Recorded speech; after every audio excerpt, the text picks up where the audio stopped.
नमस्ते दोस्तों। यहाँ पे मैं आपको इको बैंक का सेकंड पार्ट आपको समझाने जा रहा हूँ। यहाँ पे मैंने इको बैंक इन्वेस्टमेंट प्लान के हिसाब से 30 जनवरी को मैंने कुछ अपडेट दिया था। वो मराठी में वीडियो है, वो आप देख सकते हो जिन्होंने नहीं देखा है।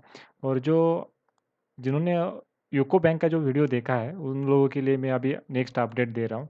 यहाँ पे देखिए जो भी मार्केट का रिएक्शन है इसके ऊपर उसका इम्पैक्ट पड़ा हुआ है।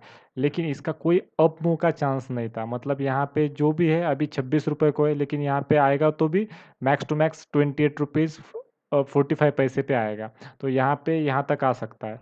ठीक है। तो हमें यहाँ पे प्लान क्या करना है, यहाँ पे कोई भी बड़ा लॉन्ग टर्म का कोई प्लान नहीं है। मतलब यहाँ पे अगर आप प्लानिंग करने जा रहे हो तो यहाँ पे एक शॉर्ट टर्म का प्लानिंग रहेगा। अगर किसी के पास होल्डिंग है, अगर किसी ने 24 रुपीज़ में लिया होगा तो उनके लिए एक छोटा सा प्लान है, वहाँ पे मैं बता देता हूँ कि क्या करना है आपको। आपको यहाँ पे एक लेवल है, जो इस लेवल पे आप 26.90 पैसे पे आप उसका फर्स्ट टारगेट रख सकते हो। तो ये वाला आपके लिए एक शॉर्ट टर्म के लिए टारगेट रहेगा। 26.85 का टारगेट रहेगा। ये आपके लिए एक टारगेट रहेगा। उसके बाद अगर आप देखेंगे तो उसके बाद 28.45 का सेकंड टारगेट रहेगा। ये दो टारगेट इंपॉर्टेंट है। यहाँ पे उसका एक रेजिस्टेंस बना हुआ है, ये वाला। और उसके बाद ये 28 रुपीज़ का, अगर किसी के पास हो तो। लेकिन अगर किसी के पास नहीं है तो उनके लिए इसमें कोई चांस नहीं है। आप देख सकते हो यहाँ पे से मार्केट में गिरावट आई है। ये दिसंबर से लेके अभी ज़्यादा नहीं है, अभी एक अप्रैल मंथ चल रहा है। तो अप्रैल मंथ चल रहा है तो आप यहाँ पे देख सकते हो कि कोई भी अप मूव पोटेंशियल यहाँ पे दिख नहीं रहा है मुझे। जो भी है यहाँ तक जा सकता है। ये फर्स्ट वाला इसका 26.80 और 28.45, ये दो चांसेस है। अगर मार्केट बहुत अच्छी से रैली देता है तो यहाँ पे वो ऊपर जाने की उतनी कोशिश कर सकता है। लेकिन आप देखेंगे, एक थोड़ी सी नज़र यहाँ पे नीचे डाल सकते हो। यहाँ पे एक चीज़ आपको देखने को मिलेगी, ये जो पॉइंट है 24 रुपीज़ का, तो ये उसने ब्रेक किया हुआ है। ये यहाँ पे आप देख सकते हो, ये वाला जो पार्ट है यहाँ पे ब्रेक हुआ है। यहाँ पे तो एक इम्पोर्टेंट जो बात है यहाँ पे, अगर कोई लॉन्ग टर्म के लिए सोच रखता है या फिर कोई लॉन्ग टर्म के लिए सोचेगा, तो मैं मेरा जो प्लानिंग है या मेरा जो व्यू है, वो जब तक ये लाइन पे नहीं आता है, मतलब अभी जो उसका रेंज उसने कवर किया है, वो ये वाला रेंज कवर किया है 22 रुपीज़ का। तो मैंने एक लास्ट इसमें बोला था कि जब 22 रुपीज़ पे आएगा और 20 रुपीज़ पे आएगा, ठीक है। तो इस लेवल पे ये दो जो लेवल्स है, अगर ये दो लेवल्स पे आता है तो आपको वहाँ पे वेट करना चाहिए था और उसके बाद जो फॉर्मेशन होगा उसके बाद हमें उसमें एंट्री करना था। लेकिन अभी ऐसा कोई अप मूव नहीं है। मतलब यहाँ पे आप देखेंगे तो एक डाउन ट्रेंड में है, तो यहाँ पे कोई अप मूव का कोई चांस नहीं है। जो भी है वो रैली की वजह से यहाँ पे आपको कुछ परसेंटेज वो अप मूव होते हुए दिख रहा है। तो यहाँ पे ध्यान रखना ज़रूरी है। अगर कोई इसमें होल्ड करके रखा हुआ है, किसी के पास बाइंग है, तो आप 23.50 रुपीज़ का स्टॉप लॉस लगा के इसको चलिए, ताकि आपका लॉस ना हो। और अगर किसी के पास बाय प्राइस हायर साइड में है 28 या 30 रुपीज़ में, तो उनके लिए तो मेरी कोई ऐसी सलाह नहीं है कि उसने यहाँ पे प्रॉफिट बुकिंग या फिर नॉर्मल इसमें एग्जिट करना है, क्योंकि उसको प्रॉफिट का तो कोई चांस ही नहीं है। उसको अभी वेट करना ज़रूरी है। तो उन लोगों के लिए ये वेटिंग पीरियड है। और जिन लोगों ने यहाँ पे अगर 22 रुपीज़ पे लिया हुआ है तो ये वेट कर सकते हैं 26.80 रुपीज़ तक, और स्टॉप लॉस लगा सकते हैं 23.50 रुपीज़ का। तो ये उनके लिए अपडेशन है। और जिनके पास ये स्टॉक ऊपर के लेवल पे लेके रखा हुआ है तो उनको यहाँ पे वेट ही करना है। हमारा जो भी बाइंग रहेगा या जो भी बाइंग का जो प्लानिंग रहेगा तो मैं आपको बता दूंगा। उसका टारगेट बहुत बड़ा लेवल रहेगा, यहाँ पे 41 रुपीज़ का रहेगा। लेकिन ये जो पूरा जो प्रोसेस है, ये बाय प्रोसेस जब तक जाता नहीं है तब तक यहाँ पे कोई चांसेस नहीं है। अगर आप इसको मंथली में देखेंगे, मंथली में मैं आपको ओपन करके दिखा देता हूँ।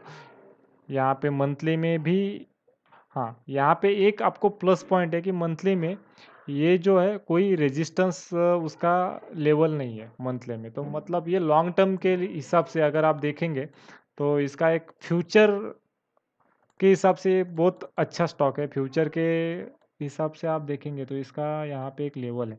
हाँ, तो ये 30 रुपीज़ तक तो आपको आराम से इन फ्यूचर के लिए, मतलब अभी 30 रुपीज़ तक जा सकता है इन 1 ईयर। तो अभी आगे का जो 1 साल है या 6 महीने, तो उसमें ये 30 रुपीज़ तक जा सकता है। ये 30 रुपीज़, 31 रुपीज़ का इसका टारगेट है।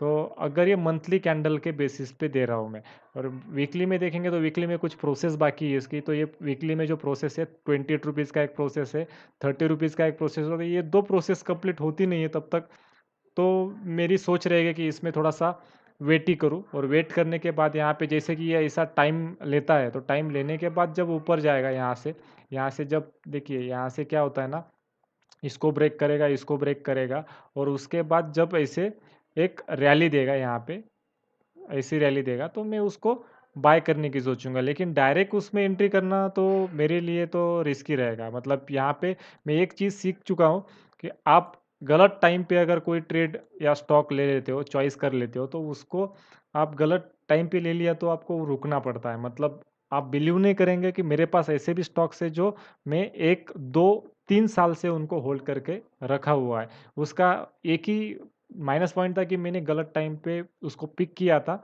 और उसको अभी तक होल्ड करना पड़ रहा है। मतलब उसमें आउटपुट कुछ मिल नहीं रहा है, लेकिन उसको संभाल के रखना पड़ रहा है। तो ये चीज़ को समझिए आप, थोड़ा-सा प्लानिंग करके उसको, थोड़ा-सा जो भी उसका प्रोसेस होता है, तो प्रोसेस के हिसाब से जाइए। बिना प्रोसेस के अगर आप जाते हो तो आपके लिए वो रिस्की रहेगा। आपका वो जो पैसा है वो ब्लॉक हो जाएगा, और आप वेट करते रहेंगे तो आपको जो नर्वसनेस फील होती रहेगी कि मैं स्टॉक्स में इन्वेस्ट करने से अच्छा कि कहीं और इन्वेस्ट करूँ। तो स्टॉक्स में तो बहुत पैसा बनता है, लेकिन उसके लिए प्लानिंग, प्रोसेस ज़रूरी है। तो यहाँ पे अपने को एक चांस मिल रहा है, 20 रुपीज़ तक आ सकता है। अगर देखो मार्केट गिरता है तो ये यहाँ पे कोई सपोर्ट ही नहीं है इसको, इसने सपोर्ट ब्रेक किया है, ये भी याद रखना है। यूको बैंक में ये अपना सेकंड पार्ट है, यूको बैंक का। इसके बाद का पार्ट भी मैं अपडेट करूँगा। आपको ये याद दिला देता हूँ, हर एक जो भी बंदा ये वीडियो सुन रहा है, देख रहा है, तो उनको मैं एक चीज़ बता देता हूँ कि जो भी मैं स्टॉक्स आपको अपडेट किया हूँ, या जो भी स्टॉक्स का वीडियो मैं बना देता हूँ, तो उसका जब भी टाइम पीरियड आता है तब मैं उसका अपडेशन आपको बिल्कुल दूंगा। इसलिए कोई भी वीडियो मिस नहीं करना है। हाँ, कोई नया यहाँ पे वॉच कर रहा है वीडियो, तो उसने सब्सक्राइब करना चाहिए, क्योंकि उसको आगे का जो वीडियो है या फिर आगे का जो पार्ट है तभी देखने को मिलेगा, तभी उसको समझ में आएगा। नहीं तो वो मिस करेगा तो उसका यहाँ पे वो एक अपडेशन का जो पार्ट है वो मिस हो जाएगा। तो ये सब चीज़ों को ध्यान में रखते हुए आप सब्सक्राइब कर लेना, जो भी नए यूट्यूब पे आए हुए हैं मेरे चैनल पे, तो उनके लिए तो ये। और मैं एक बात चीज़ आपको बता देता हूँ कि यहाँ पे प्लानिंग करो, रिस्क मैनेजमेंट करो, और जिनको कोई ट्रेड लेना है या फिर कोई स्टॉक्स के बारे में पूछना है, तो मैं लाइव मार्केट में अभी आऊँगा। ये थोड़ा सा टेक्निकल प्रॉब्लम चल रहा है इंटरनेट का, तो उसके वजह से मैं लाइव अभी पॉसिबल नहीं है। एक 6 दिन या 7 दिन का मुझे टाइम दो, मैं लाइव आने की कोशिश करूँगा, और आपको लाइव अपडेशन भी दूंगा। जिसके पास कोई स्टॉक्स है उसके लिए तो एक बेनिफिट रहेगा मेरे पास से, उसको लाइव अपडेशन ज़रूर मिलेगा। तो इस तरह हम अपने चैनल पे अपडेट करते रहेंगे। आप देखते रहिए मेरा यूट्यूब चैनल।